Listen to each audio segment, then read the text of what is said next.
আসসালামু আলাইকুম। কলমি শাক, শাকের মধ্যে কলমি শাক খুব দারুণ একটা সবজি, যাতে উপকারী আছে, খেলে অনেক অনেক ভিটামিন আছে, ঝটপট বেনে যায়। দেখেন আমি কীভাবে বানাচ্ছি। 4 থেকে 5 মিনিটের মধ্যে বেনে রেডি।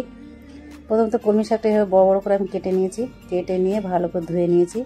শাক সবসময় একটু বড় করেই কাটতে হয়, তাহলে ভিটামিনটা থেকে যায়। দিয়ে এটা আমি একটু ভাবিয়ে নেব। কড়াই শাকটা দিয়ে দিচ্ছি। একে একে শাকটা দিয়ে দেবো। এতে কিন্তু কোনো রকম পানি ব্যবহার করব না আমরা। এতে আরও লবণ দেওয়ার পরে পানি আরও বার হবে, অল্প একটু, খুব বেশি না। দিয়ে দিচ্ছি কয়েকটা কাঁচা লঙ্কা চিরা আর একটা পেঁয়াজ। শাকটা ভাবানোর সময় এটা দিয়ে দিতে হবে।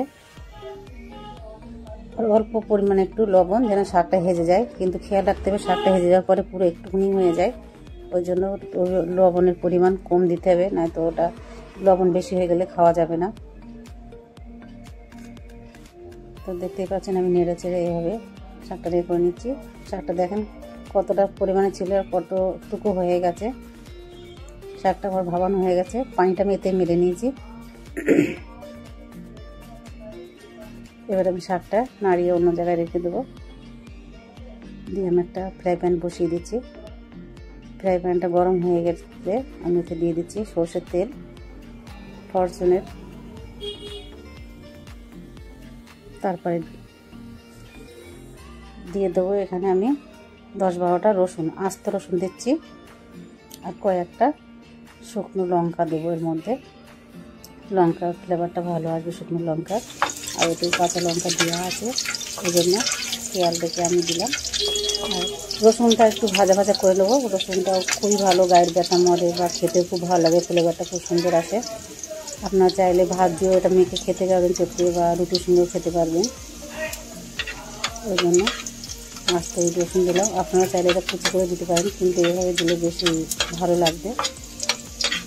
রসুনটা লাল লাল করে হয়ে এসেছে, এবার আমি শাকটা দিয়ে দেবো।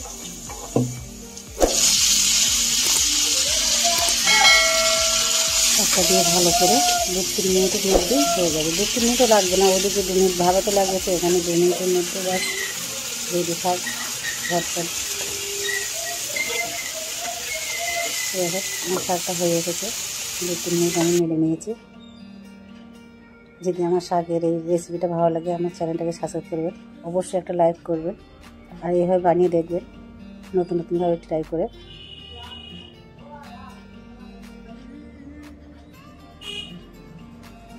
একটু নেড়ে চেড়ে নিতে হবে।